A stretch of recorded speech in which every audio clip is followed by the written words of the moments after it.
আসসালামু আলাইকুম এভরিওয়ান। এই যে চলে আসছে আজকে রাত্রে প্রথম তারাবি। হ্যাঁ, ইনশাআল্লাহ 5 ওয়াক্ত নামাজ পড়ার চেষ্টা করবেন জামাতের সহিত, এবং কি রোজা 30টা রাখার মতো চেষ্টা করবেন, যাতে 30টা রোজা এবং 30টা তারাবি এবং কি ইফতার, আপনার সবকিছু মিলাইয়া আপনি যাতে ভালোভাবে করতে পারেন, এটার জন্য সবাই দোয়া করবেন। সবাই সবার জন্য দোয়া করবেন যাতে 30টা রোজা যাতে সহি সালামতে রাখতে পারেন, 30টা তারাবি যাতে সহি সালামতে পড়তে পারেন। কারণ ভাই, টাকা পয়সাও সাথে যাবে না। হ্যাঁ, বাড়ি ঘরও যাবে না সাথে, যাবে শুধু আমলটা। আপনি যতটুকু ভালো আমল করতে পারলে ভালো আমল যাবে, যদি আপনি খারাপ করে থাকেন তাহলে খারাপ আমল যাবে ভাই। এ কারণে বলি, আল্লাহর কথা মতো চললে আপনি শান্তি পাবেন। আল্লাহর হুকুম হাকাম মানলে আপনি আপনি জান্নাতে যেতে পারবেন।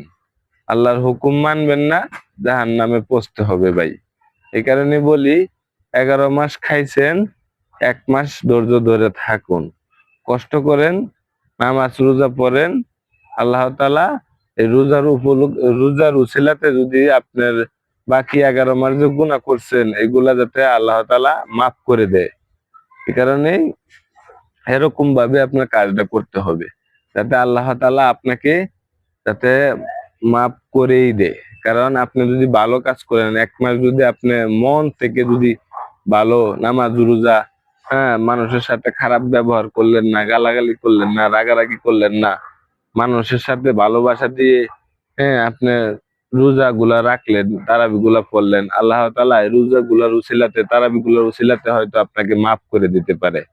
হ্যাঁ, এই কারণেই বলি, যে যাহাই বলুক, আপনি ভালো কিছু মানুষকে উপদেশ দিবেন, যাতে মানুষ আপনার কাছ থেকে ভালো কিছু শিক্ষা পায়। হ্যাঁ, এরকম কোনো কিছু যদি দিতে পারেন আপনি, তাহলেই কিন্তু আপনি এই জগতে সফল। আর যদি কোনো কিছু না দিতে পারেন তাহলে কিন্তু আপনি ব্যর্থ।